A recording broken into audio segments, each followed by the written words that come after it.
Australian troops, the principal Allied ground forces in New Guinea for some months, were all that stood between the enemy and the rich rubber plantation country surrounding Port Moresby. To the Aussies fell the job of driving the enemy back. The route lay from Port Moresby across the precipitous Owen Stanleys to Boona on the northeast coast. The men who were to fight their way through that hazardous country along the Kokoda Trail were the Diggers, Aussie soldiers of the 7th Division.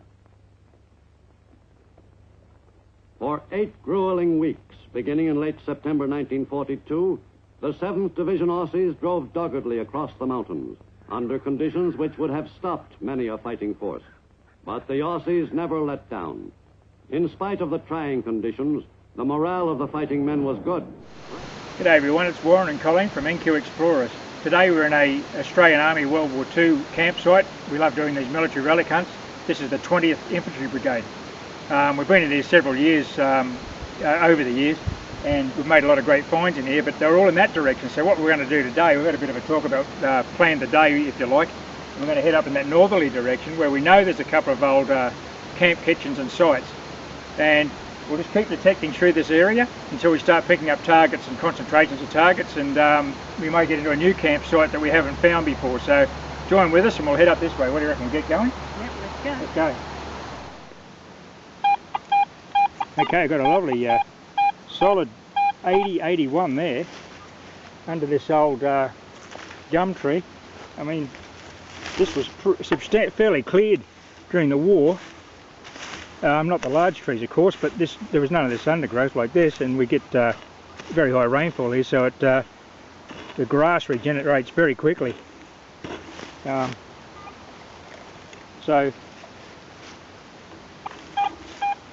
these areas vary from year to year depending on the bushfires and the rainfall, and we're just going to keep going back and checking the old spots.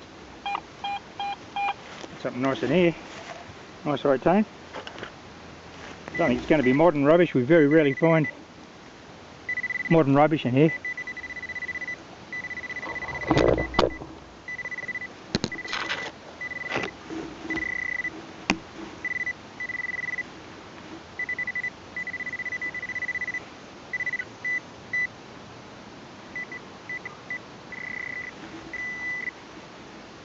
Yeah, it's a webbing buckle. Nice one. Has a good start to the day out. That one's a little bit corroded actually. It looks like it.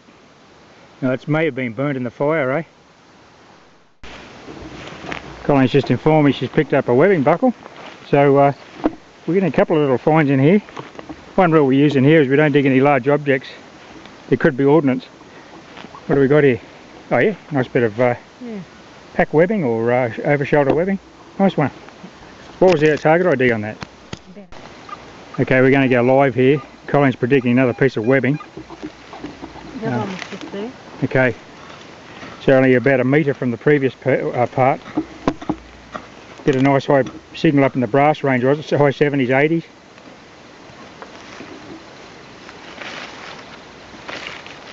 Yep. Bit of tone roll there. You will get that because of the holes in the webbing, obviously. That's nice, you've got it there on the side there. The thing about this ground, it's very highly mineralised. You have to ground balance a probe pointer. As you can see there, it's going off on the ground, so we'll just reset it to the ground.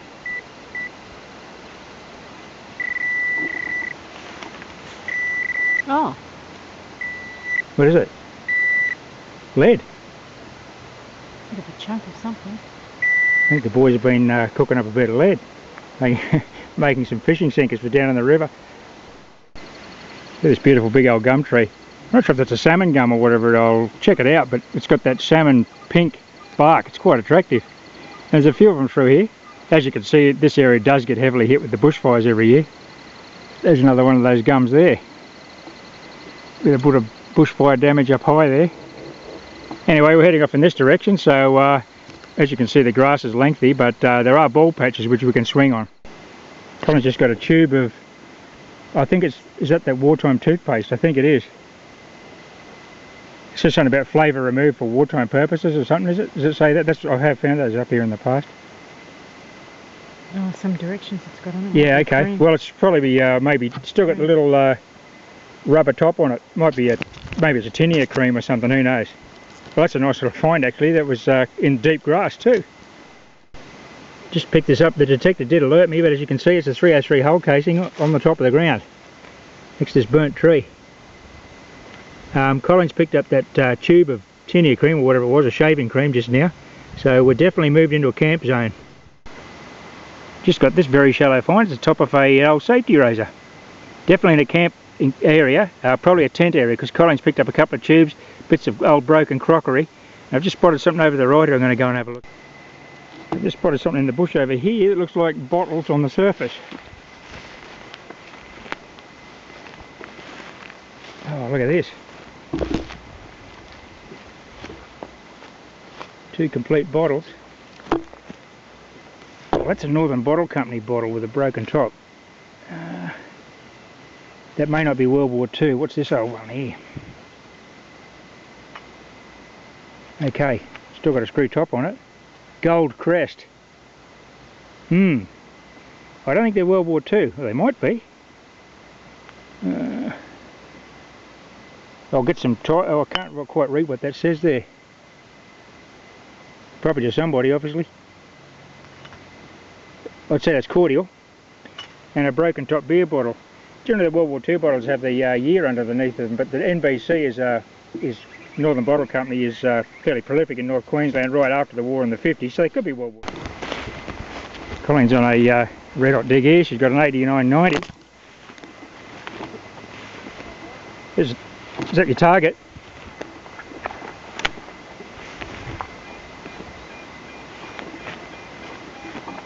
Solid hit on that. No tone roll. Yeah, not a compact target like a coin.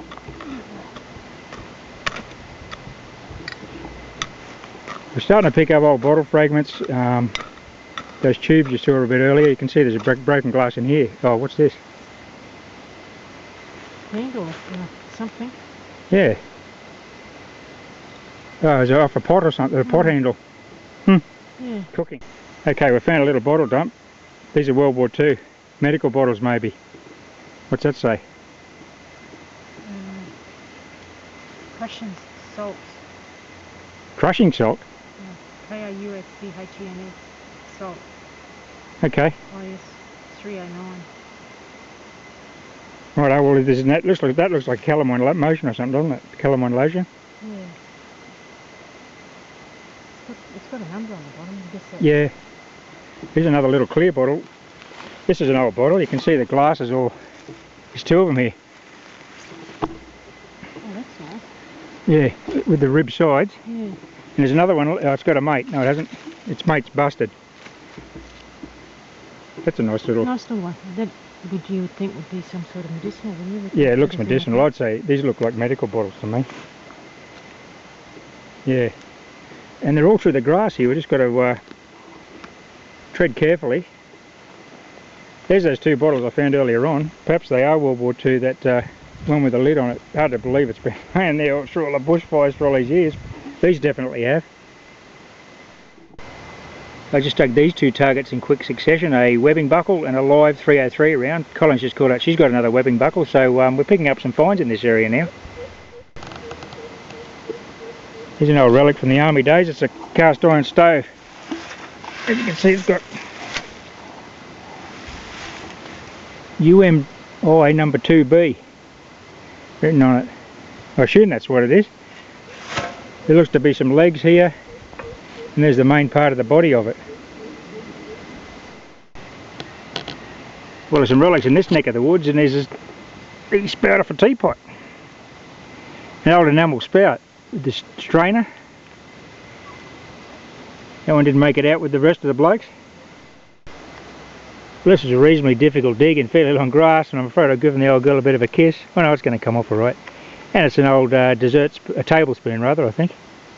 A dessert spoon maybe. Probably an Albright electroplate, but definitely a World War II Australian Army spoon. Nice one. Pushing along the Kokoda Trail took some doing. The country was tough, and we even got used to crossing swamps. If we had had the ruddy Japs in the open, we could have mopped them up quicker than you could have said Jack Robinson. But it wasn't that easy in New Guinea. Got a lovely high tone target there. It's sort of 78, 79 jumping to 80. Not too much tone roll. May not be a buckle, but it could be another webbing buckle. We've got quite a few in this area now. Generally they give a little bit of tone roll because of the inconsistency in the conductivity of a buckle as the coil bumps across it, but maybe another buckle sitting at a different angle so it gives a better signal. I'm not really sure. Okay, turn the molar keep here. Go with a probe pointer.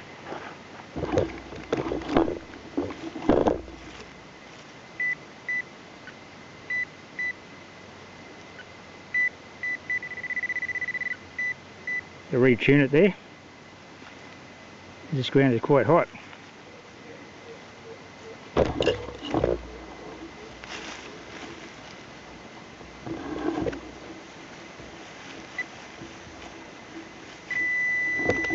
Okay, it's sunk right through my heap here.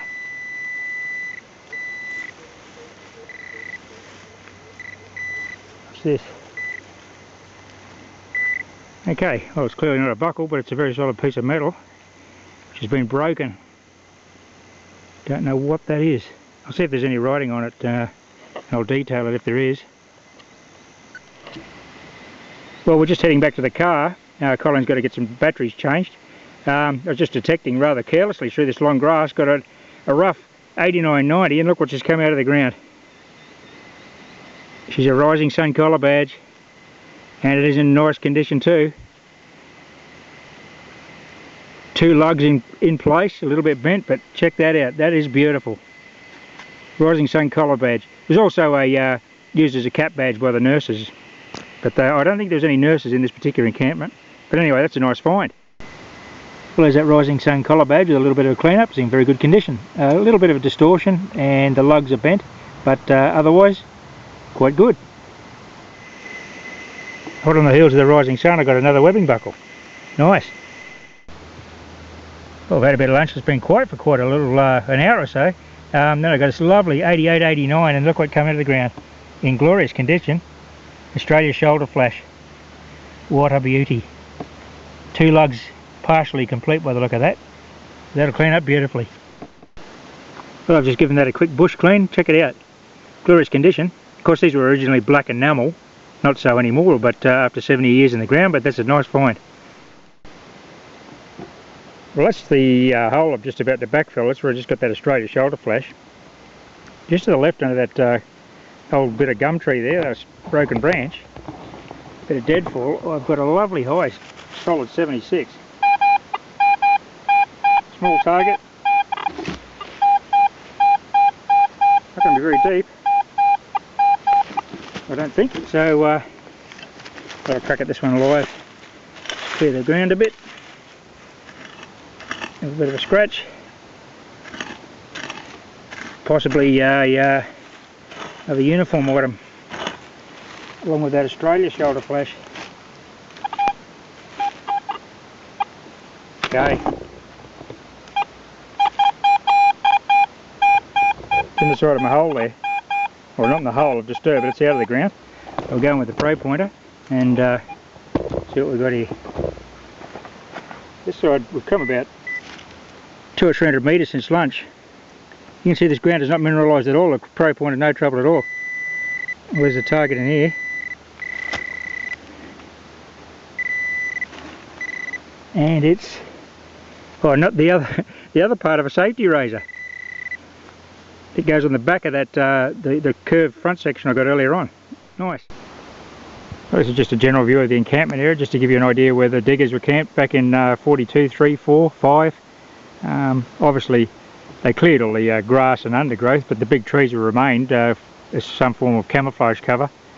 Although by that stage of the war, where we are now, Japanese air raids are very unlikely, so they would have still been under blackout conditions, but the trees would have provided a better camouflage.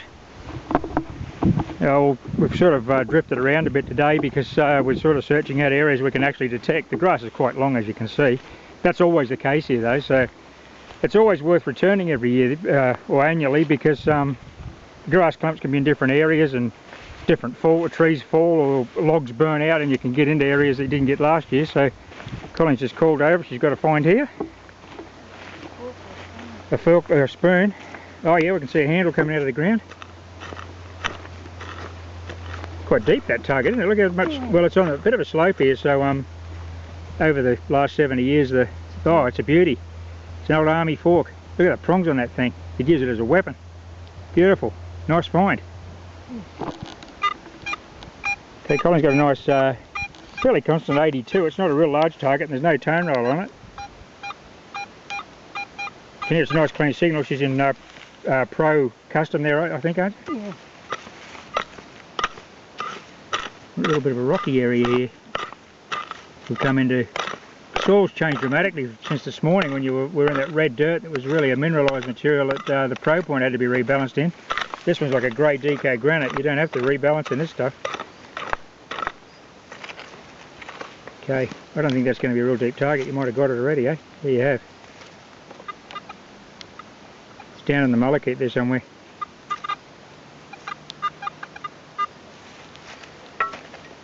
Going with the Pro Pointer.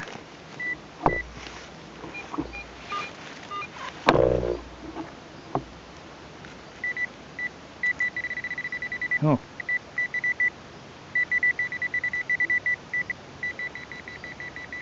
I don't think it's... Just rebalance it. There you go. I was wrong about that. You do have to rebalance it even in this grey soil. I think it's up in there somewhere. I think. Yeah, there. Around there somewhere. Not very large.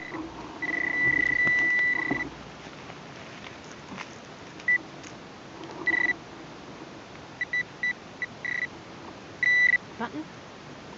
Button? Yeah.